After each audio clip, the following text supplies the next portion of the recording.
Movie రూల్స్‌ని touch చేయగలరా? So, మరి ఒకప్పుడు సినిమాలని వినోదంగా చూసే ప్రేక్షకులందరికీ కూడా ఫ్రీగా ఓటీటీల్లోనే దాటి సినిమాలని తొందరగా అందిస్తూ ఐబొమ్మ ఏదైతే నడుస్తుందో దాన్నైతే పోలీసులు చాకచక్యంగా పట్టుకొని దాన్ని క్లోజ్ చేపిచ్చారనమాట. మరైతే ఐబొమ్మ రవి ఎవరైతే ఉన్నారో అతన్ని కరేబియా దీవుల్లోకి వెళ్ళి మరి వాళ్ళు అతని దగ్గర ఉన్న డేటాని, అతని దగ్గర ఉన్న హార్డ్ డిస్కుల్ని, కంటెంట్‌ని మొత్తాన్ని కూడా పట్టుకున్నారు. సో, అతను ఒకప్పుడు ఛాలెంజ్ విసిరాడనమాట ఐబొమ్మతో. దమ్ముంటే నన్ను పట్టుకోండి అన్నట్టుగా పోలీసులకి ఛాలెంజ్ విసిరారు. సో, ఎంతోమంది నిర్మాతలు ఎంతో ఖర్చు పెట్టినా కూడా అతను దొరకలేదు. సో, ఎలా ట్రాక్ చేయాలన్నా కూడా ఐపీ అడ్రస్లు మారుస్తూ అలా చేస్తూ ఉన్నారనమాట. మరి ఎట్టకేలకి కరేబియన్ దీవుల్లో ఉన్నాడని తెలుసుకుని వాళ్ళ భార్య ఇచ్చిన కొంత ఇన్ఫర్మేషన్తోనే అతను పట్టుకోగలిగారని తెలుస్తుంది.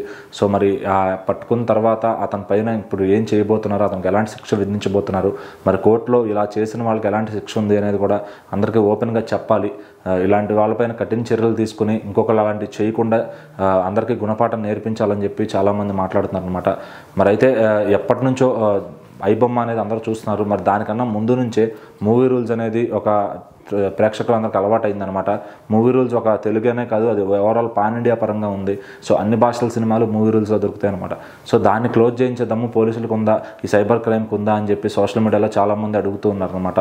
ఎందుకంటే ఐబొమ్మ అంటే అది లోకల్గా ఉంది కాబట్టి దాన్ని పట్టుకోగలిగారు. అతను తెలుగు సినిమాలు మాత్రమే చేస్తున్నాడు కాబట్టి పట్టుకోగలిగారు.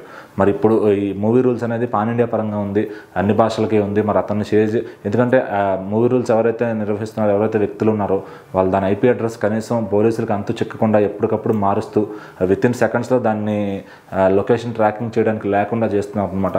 మరి ఎక్కడ పట్టుకుంటారు, ఒకవేళ పట్టుకునే ఛాన్స్ ఉందా ఖచ్చితంగా? సో, మరి సైబర్ క్రైమ్ వాళ్ళు ఐబొమ్మని పట్టేసుకున్నారని చెప్పి చప్పట్లు కొడితే సరిపోదు. సో, ఆ మూవీ రూల్స్ని కూడా మూసినాకే వాళ్ళకి నిజంగా చప్పట్లు కొట్టాలి అని చెప్పి చాలామంది అయితే ఒక రెచ్చగొట్టే విధంగా మాట్లాడుతున్నారు అనమాట.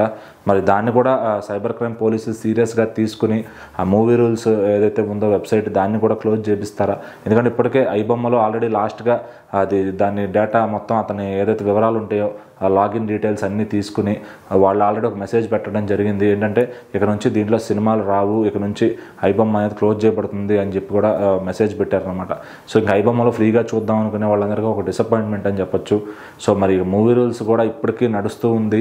ఇప్పటికీ కొత్త సినిమాలు ఏ రోజుకి ఆ రోజే దాంట్లో విడుదలవుతూ ఉంటాయన్నమాట.